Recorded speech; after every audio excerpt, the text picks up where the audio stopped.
If you believe in the power of music, in its capacity to speak to us in a way and in a place where words often fail, then it's something essential to the human condition.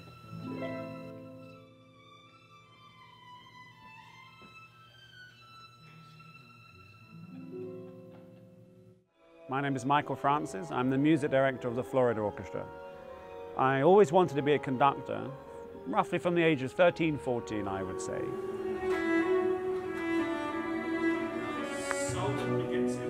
But I felt the best way for me to become a conductor was to learn from the inside, and I was fortunate enough to join the London Symphony Orchestra.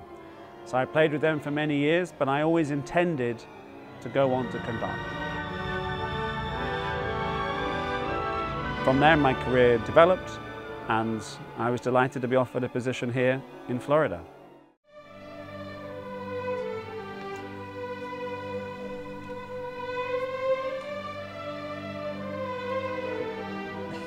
Music can impact people in an astonishing way, and we've heard examples of that from many, many people.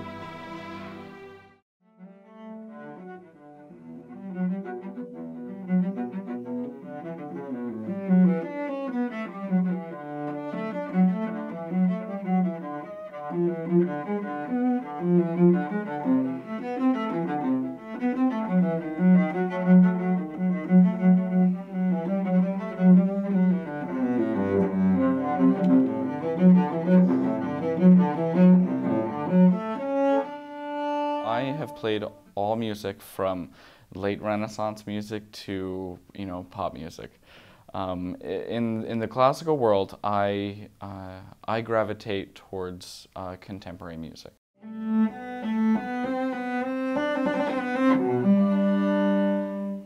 With early music, to break it down, when it comes to structure and form, it's very basic rules and regulations.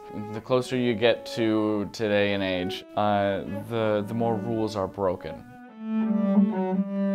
I think there's a lot of factors that go into that. At one point, it was composed, performed, and experienced in the courts.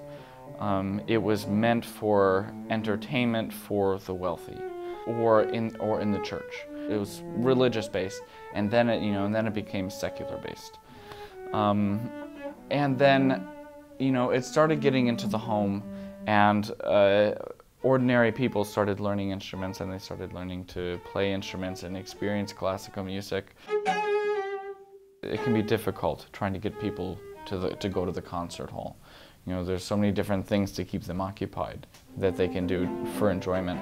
But this drive is seen in places like Florida, where this up-and-coming musical atmosphere, where there's these different lower-tier orchestras popping up that give us musicians opportunities, that give us that drive to think, okay, I can do this.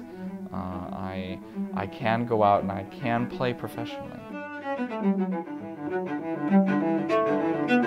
One of the greatest cellists that ever lived, Pablo Casals, said in an interview before he passed away, he was in his 90s, he was asked, Mr. Casals, why do you continue to practice? And he said, because I'm always improving every day. I'm always doing something different. Just the idea of that in and of itself should be enough for any musician to want to be driven. Also, this idea of collaboration, building relationships. Then there's just the love for it, really. Collaboration is a wonderful thing. Creating art with other people through different mediums is so gratifying. We have to be open to try new things, because if you corner yourself, if you limit yourself as a musician, this day and age it's going to be difficult to find yourself on a sustainable career path in music.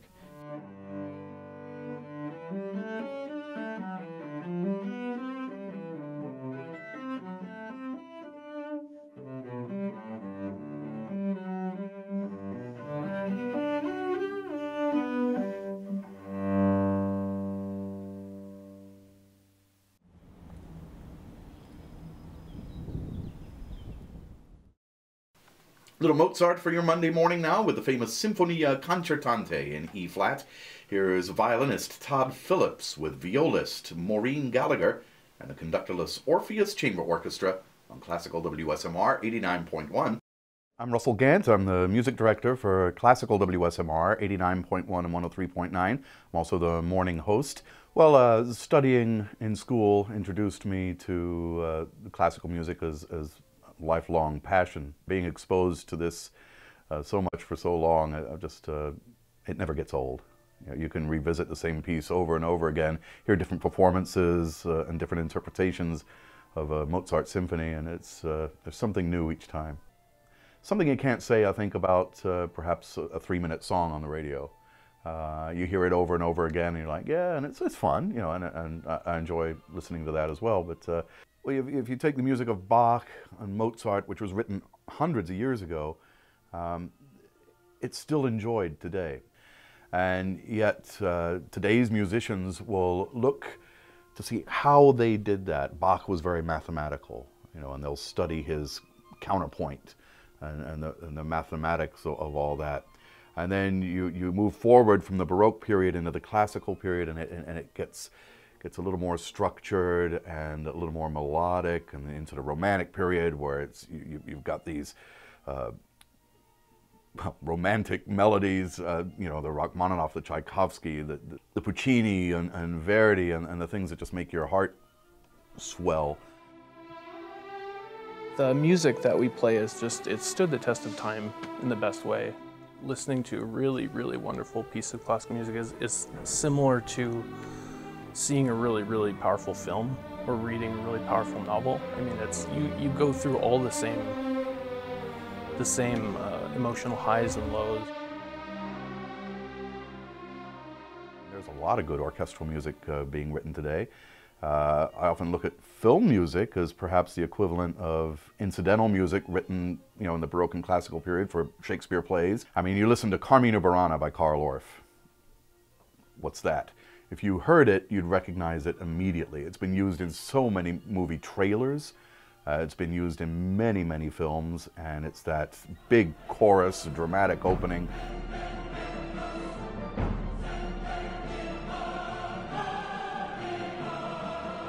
Just immediately recognizable. But what people don't realize is that they're taking, you know, just a short snippet of a work that's over an hour long.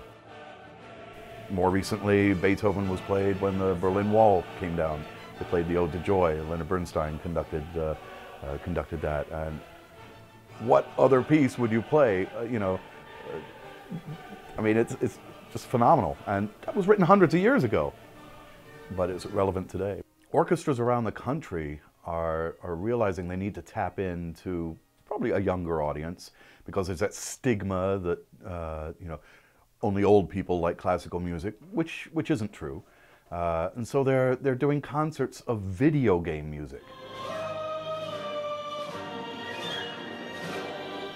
And that's become its own thing. You know, there are composers writing music for video games, and you know, that's bringing in people to hear live orchestral music. And that's an experience you can't duplicate. You need to be there to experience it, to feel those string basses and those timpani just rumble right through you without artificial sound. It's different. Bringing that to life and having that live orchestra with real people playing, you can't duplicate that. I think classical music, it's very cool because you get to experience emotions without words. You have to imagine, you have to sit there and let things run through your mind and your heart. I think music breaks all kinds of barriers. You know, we're playing something that's written 100 years ago. That's crossing the time, right?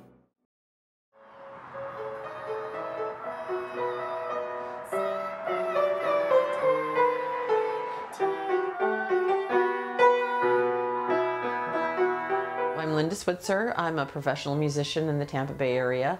I'm a voice teacher. I was a soloist with Opera Tampa, and at that time the Florida Orchestra was the contracted orchestra that played with us.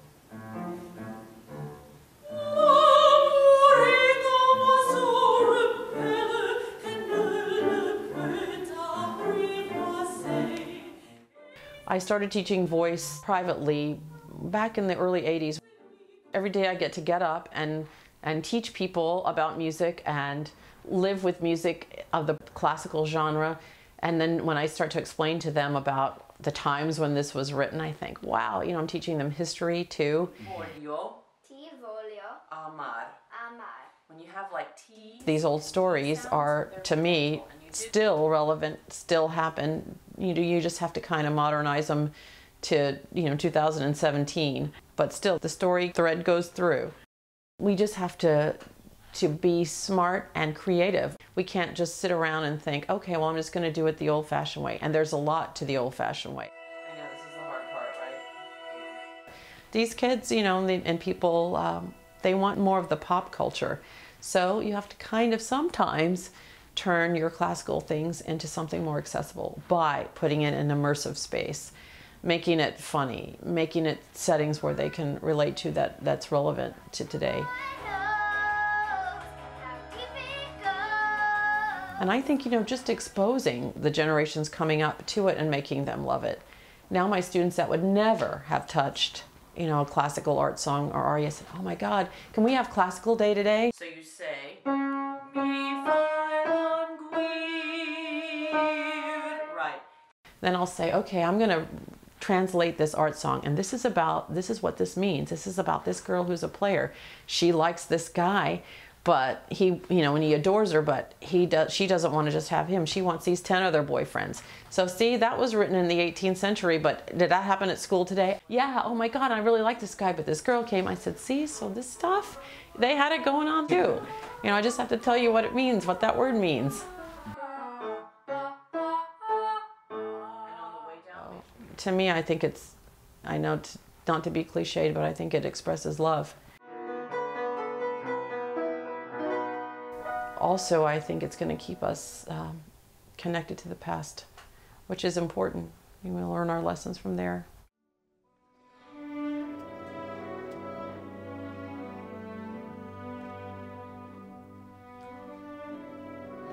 I think in today's culture, it's just, there's not as much money in music in schools as there is in, say, sports. And something like that is much more approachable. When you see a wide receiver go out and he dives and makes a one-handed catch and then keeps his toes in the field of play before he falls to the ground, and you can relate to how amazing that is. When he lays his body on the line, it's a little more difficult with this because people, especially if you're not trained in music at all, you don't realize what the work that we have to put in every single day just to stay in shape.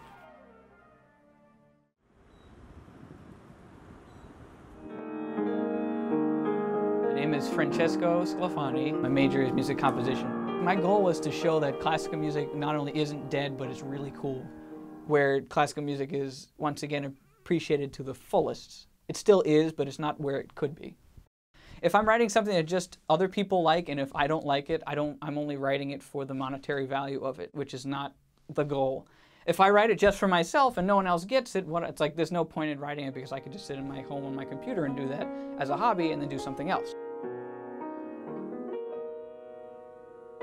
I had never been to an orchestra concert before. One of the requirements was to go to a professional performance.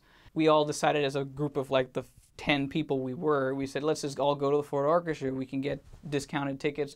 And went down there, and it was Berlioz' Symphonie Fantastique. As the piece progressed, it was a very programmatic piece, and it pulled the emotions of everyone, and it was absolutely amazing. It was the coolest thing I'd ever seen, because I'd never seen an orchestra in person before. Granted, I was like top row all the way in the back. Like, I couldn't see much, but I heard it, and it was so nice to hear. And that was my first exposure to the Florida Orchestra.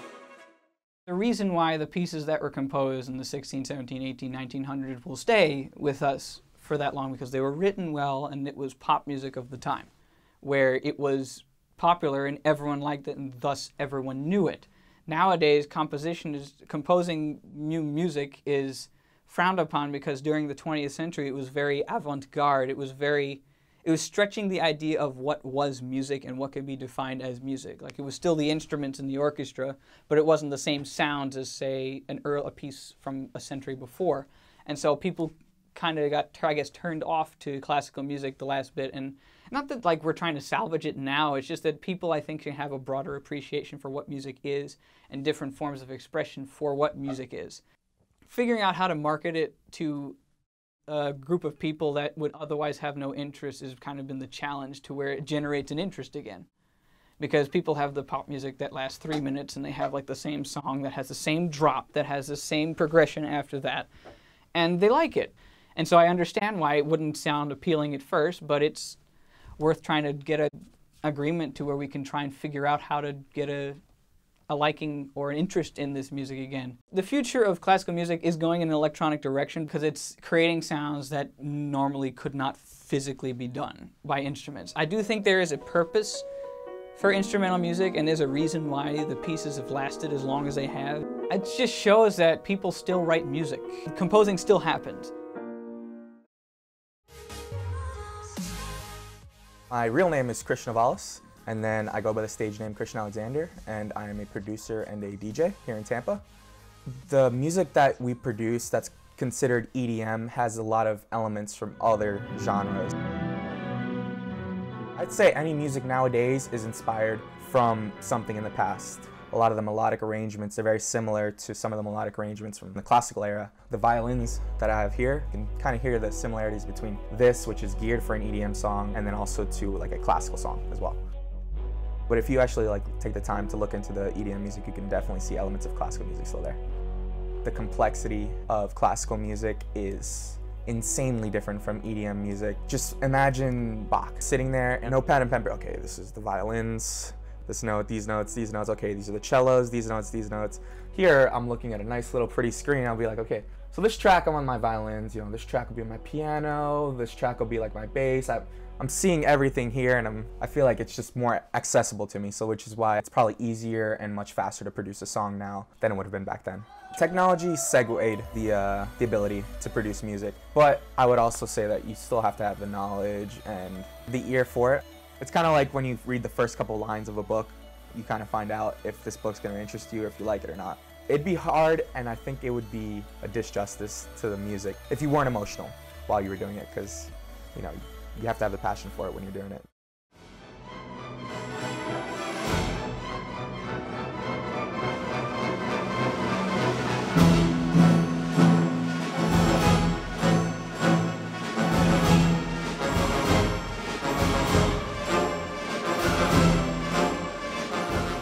And that's, to me, what music does. It is humankind's way of documenting emotion. Music relates beyond a human level, I could say on a spiritual level, to where it relates to us physically in its own way, and that's why music is so powerful. There is nothing better than listening to music live, together with people, in a community situation. Everyone really should experience really, really high-level classical music played live, because it's just, it's life-changing. It was life-changing for me.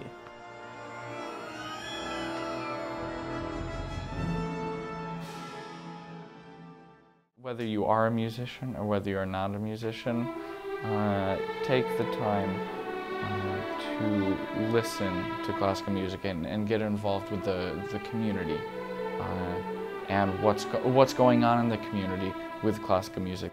And I guarantee, like I said, whether you're a musician or not, you're going to enjoy the time you take to get that experience and to get involved. Maybe listen to it at home first. Find out a little bit of background or history of the music. That actually, it's very cool. It's a good learning experience for anyone.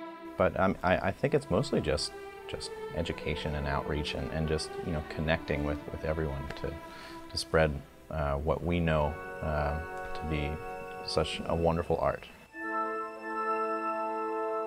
Just the topics of humanity are universal throughout time. So I think just normal human emotions are what connect us through beautiful music.